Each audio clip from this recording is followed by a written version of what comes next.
जनता का भरोसा न्यूज, सच की बात जनता के साथ। नमस्कार, मैं अखंड प्रताप सिंह, कन्नौज जिला संवाददाता। कन्नौज जिले की छिबरामऊ विधानसभा से भारतीय जनता पार्टी की विधायक अर्चना पांडे ने सदन में किसानों की समस्याओं को जोरदार तरीके से उठाया। उन्होंने खास तौर पर आलू किसानों की फसल का मुद्दा प्रमुखता से रखा और कहा कि कन्नौज जिले के किसान इस समय आलू के उचित दाम न मिलने से भारी परेशानी का सामना कर रहे हैं। विधायक अर्चना पांडे ने विधानसभा सदन को अवगत कराया कि किसान मेहनत से आलू की खेती करते हैं, लेकिन बाजार में सही मूल्य न मिलने के कारण उन्हें आर्थिक नुकसान उठाना पड़ रहा है। उन्होंने सरकार से मांग की कि आलू किसानों को उचित समर्थन मूल्य और बेहतर बाजार व्यवस्था उपलब्ध कराई जाए, ताकि किसानों को उनकी मेहनत का सही लाभ मिल सके। इसके साथ ही उन्होंने कन्नौज जिले के गुरसहायगंज से लेकर छिबरामऊ तक विभिन्न स्थानों पर बढ़ते यातायात और दुर्घटनाओं को देखते हुए ओवरब्रिज निर्माण की मांग भी सदन में उठाई। उनका कहना था कि ओवरब्रिज बनने से आम जनता को जाम और हादसों से राहत मिलेगी तथा क्षेत्र का विकास तेज होगा। विधायक ने किसानों और क्षेत्रीय विकास से जुड़े इन मुद्दों पर सरकार से मांग की। आइए अब आपको सुनवाते हैं विधायक अर्चना पांडे ने विधानसभा सदन में क्या कहा। धन्यवाद माननीय अर्चना पांडे जी, माननीय अर्चना पांडे जी, मैं आपकी अत्यंत आभारी हूँ कि आपने मुझे इस गरिमामयी सदन में बैठ जाओ ऐतिहासिक बजट पर अपनी बात रखने का अवसर प्रदान किया। ये बजट केवल आंकड़ों का कोई शुष्क दस्तावेज नहीं है, बल्कि ये हमारे उत्तर प्रदेश के यशस्वी मुख्यमंत्री योगी आदित्यनाथ जी के उस संकल्प का प्रतिबिंब है जो उत्तर प्रदेश को उत्तम से सर्वोत्तम बनाने की ओर अग्रसर है। स्वास्थ्य संकल्प से सिद्धि तक अध्यक्ष महोदय, अधिष्ठाता महोदय शास्त्र कहते हैं, पहला सुख रामचरितमानस में लिखा है, प्रथम सुख निरोग काया। मैं विशेष रूप से जनता के उत्तम स्वास्थ्य की मंगल कामना करते हुए प्रदेश की सुदृढ़ चिकित्सा व्यवस्था की सराहना करती हूँ। आज उत्तर प्रदेश में स्वास्थ्य सेवाएं अंतिम पायदान पर खड़े व्यक्ति तक पहुँच रही हैं। चिकित्सा बुनियादी ढांचा जहाँ 2017 में हमारे पास 4,540 MBBS सीटें थी, आज मुख्यमंत्री जी के विजन से वह आंकड़ा 12,800 पार कर चुका है। ये मात्र संख्या नहीं, भविष्य के उन हजारों डॉक्टरों की फौज है जो प्रदेश की गरीब जनता की सेवा करेंगे। असाध्य रोगों का उपचार हो रहा है। कैंसर जैसे असाध्य रोगों के लिए भी करोड़ों रुपए का प्रावधान ये दर्शाता है कि ये सरकार संवेदनशील है, जीवन की रक्षा को सर्वोपरि मानती है। शिक्षा ज्ञान का उजियारा और तकनीकी विस्तार भी है।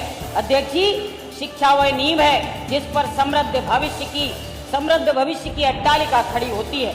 मुख्यमंत्री जी ने अनुच्छेद 21(a) की भावना को धरातल पर उतारते हुए शिक्षा को तकनीक से जोड़ा है। नियुक्ति और विश्वास, माध्यमिक और अशासकीय विद्यालयों से 43,000 से अधिक शिक्षकों का पारदर्शी चयन युवाओं के प्रति सरकार की ईमानदारी की प्रेरणा है।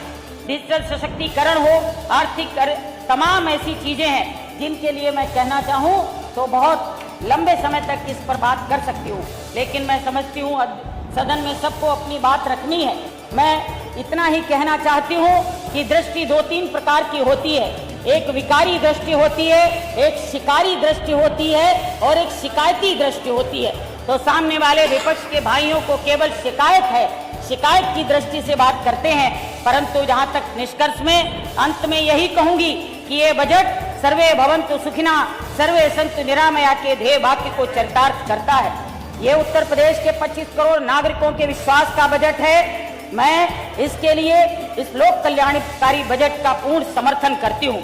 अंत में अपने उत्तर प्रदेश के यशस्वी मुख्यमंत्री जी तथा वित्त मंत्री जी को धन्यवाद करते हुए कहना चाहती हूँ कि नेता कौन जो अनीत से लड़ता हो, जो दुर्गुणों से दूर रहता हो, जो काल की चाल को बदल देता हो, जिसमें जोश के साथ होश भी हो, जिसमें राष्ट्र के लिए बलिदान की आस्था भी हो, जो समस्याओं का समाधान भी हो, जो प्रेरक इतिहास रचता हो, जो बातों का बादशाह नहीं करके दिखाता हो।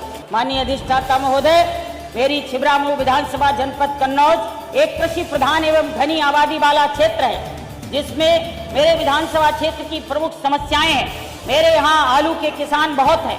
आलू किसानों की समस्या है कि आलू की फसल प्रमुख होने के कारण हम आलू के क्षेत्र में विश्व प्रसिद्ध हैं, लेकिन यहाँ के किसान दो समस्याओं से जूझते हैं। उचित मूल्य न मिल पाना, जब पैदावार होती है तो कभी कभी भाव गिर जाता है, जिसके कारण किसान की लागत भी नहीं निकलती। मेरे विधानसभा क्षेत्र में अनुरोध है कि एक आलू के चिप्स की फैक्ट्री या आलू आधारित प्रोसेसिंग यूनिट लगाने की मांग करती हूँ। जीटी रोड पर फ्लाईओवर या बाईपास की मांग करती हूँ। छिबरामऊ नगर से गुजरने वाला जीटी रोड NH 91 NH 34 निकला है, जिस पर आए दिन भारी जाम बना रहता है, जिससे आए दिन दुर्घटनाएं हो रही हैं। गंभीर मरीजों की भी गाड़ी एवं एम्बुलेंस फंसी रहती है। इसके समाधान हेतु नगर के बाहरी हिस्से में सुव्यवस्थित बाईपास या मुख्य चौराहे पर फ्लाईओवर निर्माण की बात रखती हूँ। सौशैया चिकित्सालय है, जिसमें रेफरल सेंटर जैसा हो गया है, जहाँ गंभीर हादसों के लिए विशेषज्ञ चिकित्सक, कार्डियोलॉजिस्ट, न्यूरोलॉजिस्ट, गायनोकोलॉजिस्ट की भी आवश्यकता है। अनुरोध है तत्काल इनकी नियुक्ति की जाए। गुरसाईगंज क्षेत्र में नवीन मंडी का निर्माण कराया जाए, इसके लिए भी सरकार से अनुरोध करती हूँ। छिबरामऊ नगर में तिरंगा तिराहा से पश्चिमी बाईपास का मार्ग अति जीर्ण शीर्ण व जर्जर है, प्रतिदिन जाम रहता है। नव निर्माण हेतु नगर विकास विभाग से बजट आवंटन की अनुरोध रखती हूँ। गुरसाईगंज क्षेत्र में बालिकाओं हेतु कोई राजकीय महाविद्यालय न होने के कारण छात्राओं को 20 से 25 किलोमीटर दूर जाना पड़ता है। राजकीय महिला महाविद्यालय गुरसाईगंज हेतु भूमि आरक्षित कर दी गई है। मैं छात्राओं की उच्च शिक्षा हेतु राजकीय महिला महाविद्यालय की मांग करती हूँ। गुरसाईगंज नगर में आए दिन पूर्व क्रॉसिंग पर जाम रहता है, जिसके लिए फ्लाईओवर की मांग करती हूँ। मेरे विधानसभा क्षेत्र में बिजली की ओवरलोडिंग की भी गंभीर समस्या है, जिसके कारण किसानों, ग्रामीण उपभोक्ताओं को ओवरलोड ट्रिपिंग के कारण रोस्टर के अनुसार आपूर्ति नहीं मिल पा रही है, जिसके लिए कसावा, समधन, तेरा जाकट 33 kV फीडर बनाए जाने की भी मांग रखती हूँ। छिबरामऊ तालग्राम मार्ग लंबाई 18 किलोमीटर, जो आगरा लखनऊ एक्सप्रेसवे को जोड़ता है, जिस पर अधिक संख्या में छोटे बड़े वाहन चलते हैं, जिसकी 2 लेन चौड़ीकरण मार्ग की अति आवश्यकता है। जैसे प्राथमिकता के आधार पर 2 लेन चौड़ीकरण मार्ग के निर्माण की भी मांग रखती हूँ। इसी के साथ बहुत बहुत धन्यवाद, बहुत बहुत आभार।